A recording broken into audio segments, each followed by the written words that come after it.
बोले श्री कृष्ण भगवान की जय। बोले श्रीमद् भगवत गीता की जय। मैं आपने इस मद् भगवत गीता का 18 अध्याय है जो मैं आपने पहलो अध्याय सुनाऊं, तो आप ध्यान लगा सुनजो। और आपने हमारा वीडियो पसंद आवे तो लाइक और सब्सक्राइब करजो। प्रथम अध्याय विषाद योग।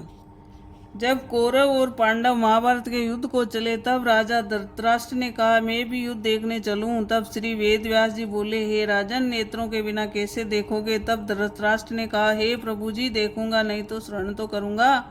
तब व्यास जी बोले, हे राजन, तेरा सारथी संजय जो कुछ महाभारत के युद्ध की लीला कुरुक्षेत्र में होगी सो तुझे यहाँ बैठे ही शरण कराएगा। वेद व्यास जी के मुख से यह वचन सुन संजय ने विनय करी, हे प्रभु, यहाँ हस्तिनापुर में कुरुक्षेत्र की लीला में कैसे जानूंगा तथा राजा से किस भांति कहूंगा।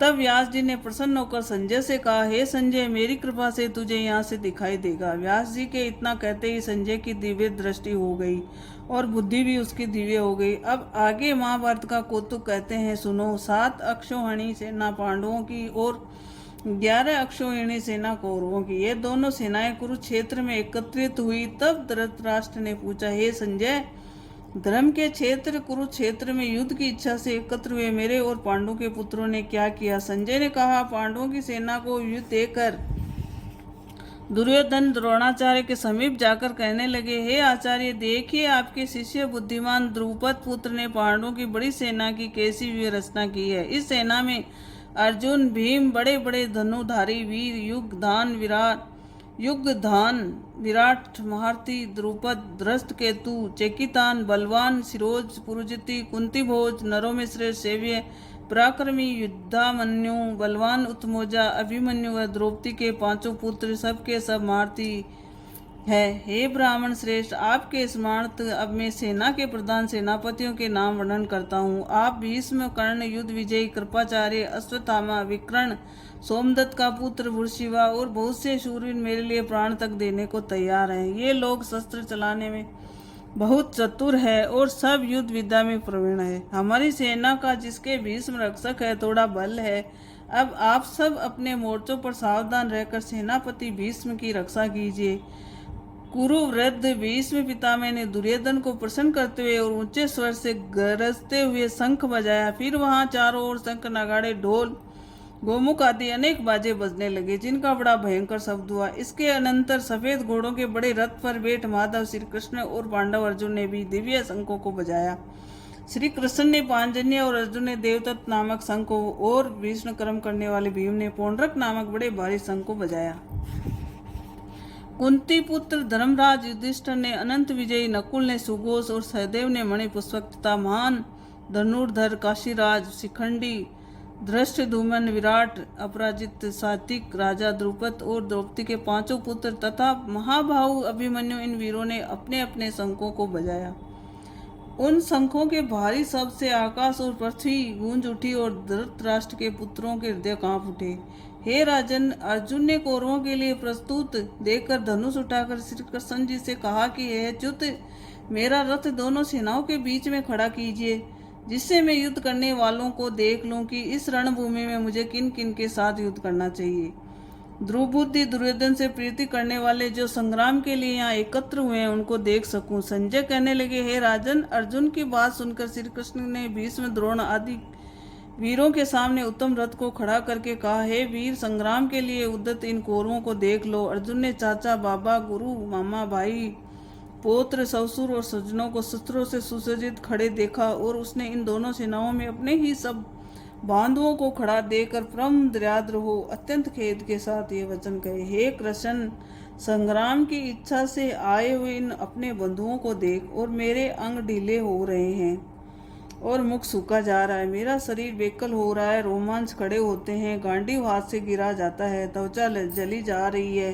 हे राजन, हे केशव, मुझे में खड़े रहने की सामर्थ्य नहीं है, मेरा मन चक्कर खा रहा है और सब लक्षण में उल्टे देख रहा हूँ, और संग्राम में स्वजनों का वध करके कोई भी लाभ नहीं होगा, और हे कृष्ण, मैं जीत कर राज्य व सुख भी नहीं चाहता हूँ। हे प्रभु, हमको राज्य भोग और जीवन से क्या काम है, क्योंकि जिनके लिए राज्य भोग और सुख की इच्छा की जाती है वे सब संग्राम में प्राण और धन की ममता छोड़ मरने को तैयार हैं। और आचार्य, पिता, पुत्र, पितामह, मामा, ससुर, पौत्र, साले और संबंधी ये सब मुझे मारे तो भी हे मधुसूदन मैं इन्हें मारने की इच्छा नहीं करूँगा। हे जनार्दन, त्रिलोकी के राज्य के लिए भी मैं इन्हें नहीं मारना चाहता, फिर इस पृथ्वी के लिए तो कहना ही क्या। हे जनार्दन, धृतराष्ट्र के पुत्र को मारकर हमारा क्या भला होगा। इन अतातियों का वध करने से पाप होगा, इसलिए हमें अपने भाई धृतराष्ट्र के पुत्रों को मारना अनुचित है। हे माधव, स्वजनों को मारकर क्या हम सुखी रह सकते हैं। यह सब लोभ के वशीभूत है और कुल के नाश करने तथा मित्र द्रोह करने में पाप को नहीं देखते हैं। कुल नाश के दोष को जानते हुए भी हमको इस पातक से क्यों नहीं दूर रहना चाहिए। कुल का नाश होने से कुल के प्राचीन धर्म नष्ट हो जाते हैं, फिर धर्म नाश होने से कुल में पाप बढ़ता है। हे श्री कृष्ण, पाप से कुल की स्त्रियां व्यभिचारिणी हो जाती है, जिनसे वर्ण संकर संतान उत्पन्न होती है। बस वर्ण संकर जिन पुरुषों ने कुल को नष्ट किया है उनका तथा उस कुल को नरक में पहुंचाते हैं, क्योंकि श्रद्धा, तर्पण आदि बंद हो जाते हैं। वर्ण संकर बनाने वाले दोनों से कुल वंशों के जाति धर्म और कुल धर्म निरंतर नाश हो जाते हैं। हे जनार्दन, मैंने बार बार सुना है कि कुल धर्म नष्ट होने से निश्चय नरकवास करना होता है। हाय, हम बड़ा पातक करने को तैयार हैं, जो राज्य सुख के लोभ से अपने स्वजनों को ही मारने की कोशिश कर रहे हैं। मुझ शस्त्र रहित एवं उपायहीन को रणभूमि में बांध कर डाल दे तो मेरा बहुत कल्याण हो। संजय ने कहा, हे राजन, यह कहकर अत्यंत दुखित होकर अर्जुन ने उसी समय धनुष बाण फेंक दिया और रथ के पिछले भाग में जा बैठा।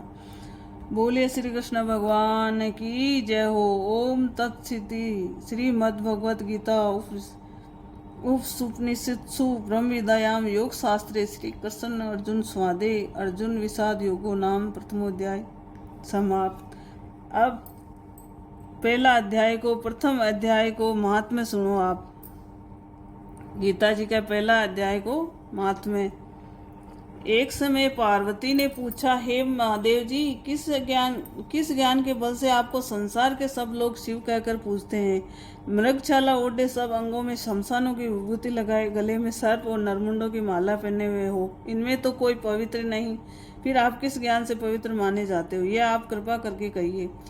श्री महादेव जी बोले, हे प्रिय सुनो, गीता ज्ञान के हृदय में धारण करने से मैं पवित्र माना जाता हूँ और इस ज्ञान से मुझे बाहर के क्रम नहीं व्यापते। तब पार्वती जी ने कहा, हे भगवान, जिस गीता ज्ञान की आप ऐसी स्तुति करते हैं उसके स्मरण करने से कोई कृतार्थ भी हुआ है। तब श्री महादेव जी ने कहा, इस ज्ञान को सुनकर बहुत से जीव कृतार्थ हुए और आगे भी होंगे। मैं तुमसे एक पुरातन कथा कहता हूँ, तुम श्रवण करो। एक समय पाताल लोक में शेषनाग की शैया पर श्री नारायण जी नेत्र मूद कर आनंद में मगन थे। उस समय भगवान के चरण चापती हुई श्री लक्ष्मी जी ने पूछा, हे प्रभु, निद्रा और आलस्य तो उन पुरुषों को व्यापता है जो पुरुष तामसी है, फिर आप तो तीनों गुणों से अतीत हो। श्री नारायण प्रभु वासुदेव हो, आप जो नेत्र मूंद रहे हो यह मुझको बड़ा आश्चर्य है। श्री नारायण जी बोले, हे लक्ष्मी, मुझको निद्रा आलस्य नहीं व्यापता। एक शब्द रूप से जो भगवत गीता है उसमें जो ज्ञान उसके आकार रूप है, जैसे ये गीता शब्द रूप अवतार है। इस गीता में ये अंग है, 5 अध्याय मेरा मुख है, 5 अध्याय मेरी भुजा है, 5 अध्याय मेरा देह और मन, 16वां अध्याय मेरा उदर है,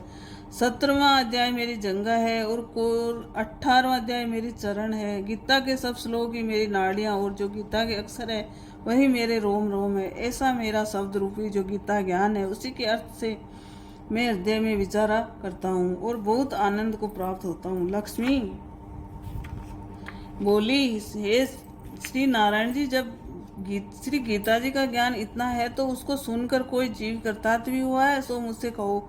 तब श्री नारायण जी ने कहा, हे लक्ष्मी, गीता ज्ञान को सुनकर बहुत से जीव कृतार्थ हुए हैं, सो तू श्रवण कर।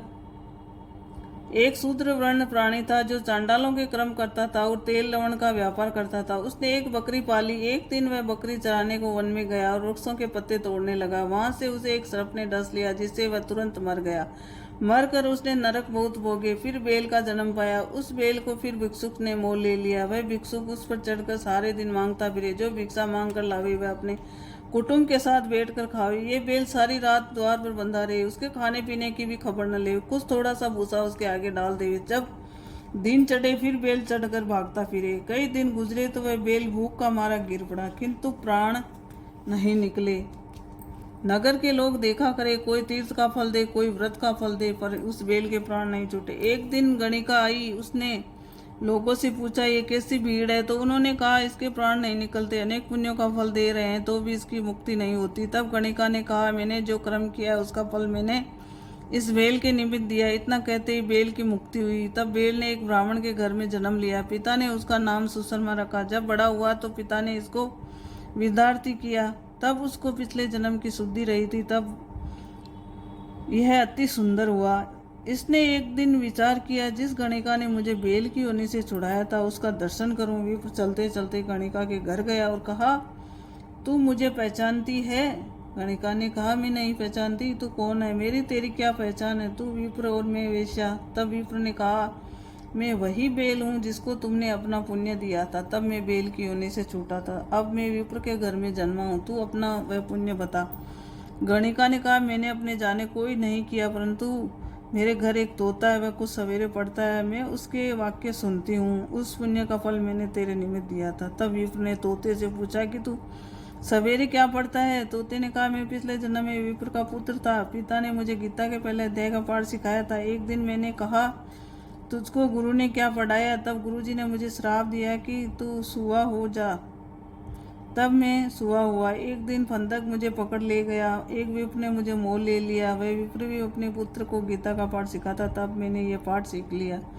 उसी दिन विप्र के घर में चोर घुस पड़े। उनको धन तो प्राप्त नहीं हुआ, किंतु वह मेरा पिंजरा उठा ले गए। उनकी यह गणिका मित्र थी, वह मुझे इसके पास ले आए। सो मैं नित्य प्रातः गीता के पहले अध्याय का पाठ करता हूँ। यह गणिका भी सुनती है, पर इस गणिका की समझ में नहीं आता। जो मैं पढ़ता हूँ वही इस गणिका ने तेरे निमित्त दिया था। वह श्री गीता जी के पहले अध्याय के पाठ का फल है। तब विप्र ने कहा हे तोते, तू भी विप्र है, मेरे आशीर्वाद से तेरा कल्याण हो।